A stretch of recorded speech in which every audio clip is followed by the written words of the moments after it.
Fala galera do Cru Campo Ceará, é sempre um prazer participar de algo que vocês estão promovendo e nessa oportunidade compartilhar um pouco da palavra de Deus.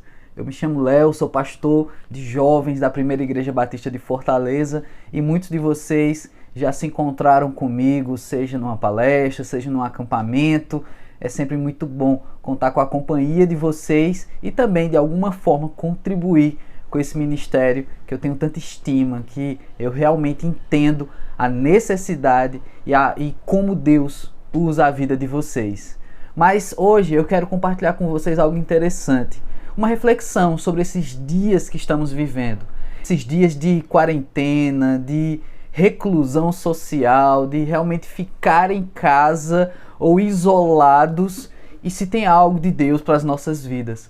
Eu costumo falar que alguns jargões do mundo gospel, eles têm todo o sentido e às vezes de tanto que é repetido, parece perder o sentido.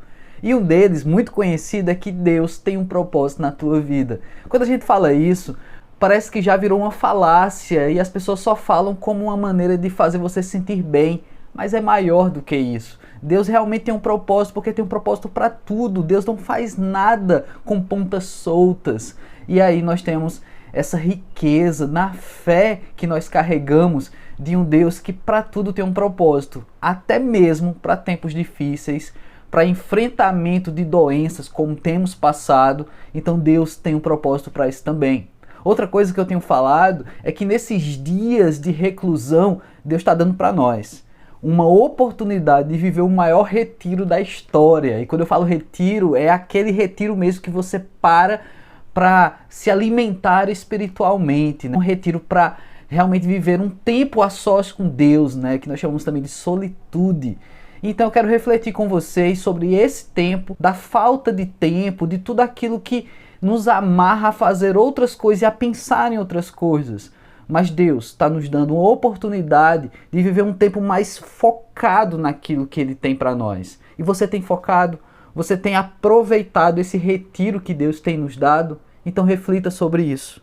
Lá em Mateus, capítulo 9, versículo 2, diz um trechinho aqui de uma história bem importante e bem conhecida. Eis que lhe trouxeram um paralítico, deitado no leito. Vendo-lhes a fé, Jesus disse ao paralítico: tem bom ânimo, estão perdoados os teus pecados. Claro que tudo que Jesus fez e falou era intencional, né? Então você tem aqui esse homem trazido até Jesus, cujo problema dele é um problema de nascença, ele era paralítico. E as pessoas já reconheciam ali que Jesus tinha poder para curar e trazer uma vida de qualidade para esse homem. Porém, intencionalmente, Jesus diz: os teus pecados estão curados. E aí rola toda uma conversa ali naquele momento em torno disso. Quem é ele que perdoa pecados e tem poder para isso? Pois é, uma das coisas que eu penso é que apesar das doenças da alma, que apesar do que o isolamento tem causado na nossa população, na vida das pessoas, e considerando pessoas que estão sofrendo muito nesse momento, é que de repente Jesus Cristo, ele tem algo ainda mais profundo para ser tratado nas nossas vidas nesse período. Não somente nesse período, mas em todos os períodos. Mas nesse, excepcionalmente, tem algo muito importante que Jesus quer tratar dentro de nós. Que muitas vezes a gente olha para o externo ou olha para um problema pessoal.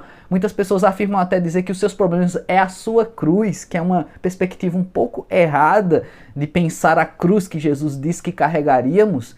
Mas aí, quando olhamos dessa maneira, tem um sentimento egoísta por trás disso. Jesus quer tratar algo mais na nossa vida. Jesus quer tratar o coração, é nos trazer pureza, é refinar o povo dele. Então, essas coisas vão trazer sofrimento, as situações que nos pesam nesse momento de isolamento vão nos trazer. Há pessoas convivendo com luto, muito sofrimento, há pessoas convivendo com casos de doença, ou a pessoa mesmo está doente, há pessoas com familiares entubados, pessoas com risco de perder a vida, pessoas que perderam o emprego, pais de família que quebrou a sua empresa. Então nós temos muitas situações dolorosas. Mas Jesus, apesar de tudo isso, Ele quer tratar a nossa alma. Jesus Cristo quer dizer: os teus pecados estão perdoados. Consequentemente, outras coisas poderão mudar na nossa vida, mas precisamos de mais. Ouvir de Jesus essas palavras: teus pecados estão perdoados. E agora a gente chega aqui numa outra história.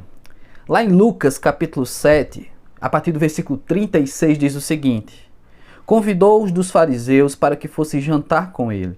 Jesus, entrando na casa do fariseu, tomou lugar à mesa, e eis que uma mulher da cidade, pecadora, sabendo que ele estava à mesa na casa do fariseu, levou um vaso de alabastro com unguento, e estando detrás aos seus pés, chorando, regava-lhe as suas lágrimas e os enxugava com os próprios cabelos, e beijava-lhe os pés e ungia com unguento. Ao ver isso, o fariseu que o convidara disse consigo mesmo: se este fora profeta, bem saberia quem é e qual é a mulher que lhe tocou, porque ela é pecadora. Agora os versículos 44 a 48. E voltando-se para a mulher, disse a Simão: vês essa mulher? Entrei na tua casa, não me deste água para os pés. Ela, porém, rogou os meus pés com lágrimas e os enxugou com os seus cabelos. Não me deste ósculo. Ela, entanto, desde que entrei, não cessa de beijar meus pés. Não me ungiste a cabeça com óleo, mas esta com bálsamo ungiu os meus pés. Por isso te digo, perdoados estão os seus muito pecados, porque ela muito amou, mas aquele quem pouco perdoa, pouco ama. Então disse a mulher: perdoados estão os teus pecados. Então aqui a gente tem um outro contexto, ainda com uma história um pouco mais ampla, sobre essa relação de Jesus em perdoar pecados. E aí mais uma vez eu quero te trazer essa reflexão. Em dias difíceis, nesse tempo de isolamento, será que estamos vivendo uma transformação de Deus na nossa vida? Será que temos deixado Jesus tratar a gente dentro para fora, algo muito rico e importante que precisamos vivenciar, que de repente não estamos vivendo tudo aquilo que deveríamos nesse tempo? Talvez as preocupações externas tenham roubado a atenção daquilo que é mais precioso dentro de nós. Pois é, aqui você tinha então Jesus na casa desse homem, e esse homem com olhar de julgamento viu essa mulher entrando na sua casa, e ela já era conhecida ali na região. Essa mulher era uma mulher adúltera, e dentro da relação dela com Jesus, o olhar de julgamento não cessava ali, não é? E até mesmo o texto fala que esse homem, para dentro de si mesmo, falava: será que Jesus sabe quem é essa mulher? Que tipo de contato ele está tendo com uma mulher dessa? Se ele se diz então quem é, que homem é esse que permite ser tocado por uma pecadora, né? E aqui você tem uma questão cultural, que naqueles dias, quando você entrava como convidado na casa de alguém, você recebia o que era conhecido naqueles dias como as 3 formas de saudação para receber uma pessoa em casa, né? Então isso, eticamente falando, era o normal, as pessoas faziam isso, que era receber a pessoa com uma água para lavar os pés, porque afinal de contas as estradas de terra e o tipo de calçado que se usava sujava muito, então você, e até para deixar a casa limpa, né, para manter a casa limpa, então você na entrada recebia então uma bacia, uma toalha, e quem sabe em uma casa de uma pessoa mais rica, tinha até pessoas para te ajudar a lavar os pés ali. E esse homem não fez isso com Jesus. Em segundo lugar, uma outra maneira de saudação na receber a pessoa era dar um ósculo, era dar um beijo, né? Um beijo no rosto. E esse homem também não fez isso, ou seja, alguma coisa estranha. Como é que você convida Jesus e você se mostra alguém que tem estima por ele, mas não saúda Jesus como de costume nos seus dias? E a terceira situação era derramar óleo sobre a cabeça, né? Um óleo perfumado, e isso traria então um ambiente agradável, porque as pessoas podiam estar cansadas e suadas de viagem, e aí alguns odores poderiam tomar lugar daquilo ali. Então tudo isso fazia com que aquele ambiente fosse um ambiente agradável, não somente para o visitante, mas para quem já estava naquela casa. E aí Jesus faz então esse comparativo: olha, você quer dizer que você está julgando essa mulher? Ele conta até uma parábola antes do perdão e tudo mais, do Senhor que perdoa seus servos.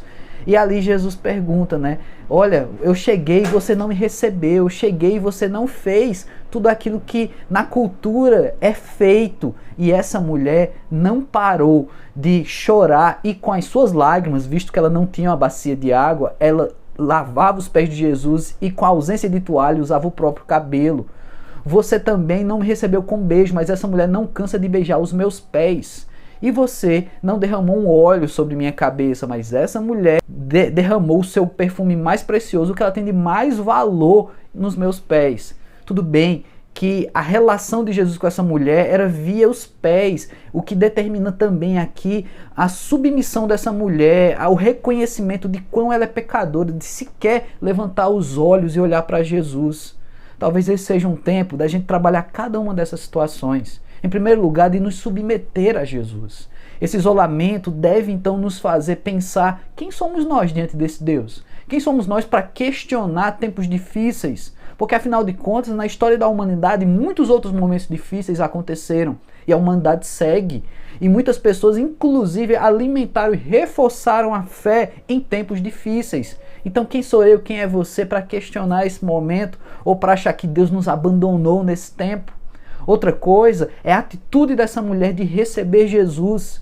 Tem pessoas que têm perdido a fé, ou têm questionado o poder de Deus nesses dias. Quem somos nós para fazer isso? Nós somos muito pequenos, estamos muito abaixo da divindade, de quem Deus é.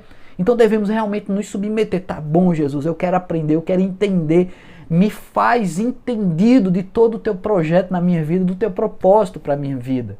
Em terceiro lugar, tudo isso que essa mulher faz, recebendo Jesus, o admirando, o respeitando, o tratando como Jesus deveria ter sido tratado por aquele homem, faz com que a gente pense também que, na verdade, muitas vezes a religião nos trava. A religião faz com que a gente pense que já está suficiente tudo o que fazemos. E muitas vezes o reconhecimento de que, apesar da religião, somos pecadores, somos carentes da graça salvadora de Jesus. E se somos alcançados por essa graça, não foi por merecimento, porque é simplesmente porque Ele nos ama. Então que a gente também introjete, que a gente se alimente dessa verdade, de que Jesus nos ama, em que em dias difíceis de isolamento é um tempo também de estreitar esse laço, esse amor com o nosso Jesus Cristo. E que Deus te abençoe, tenham dias melhores e que tão logo a gente aprenda todas as lições que devemos aprender e ter um tempo melhor aqui nos nossos dias. Deus te abençoe.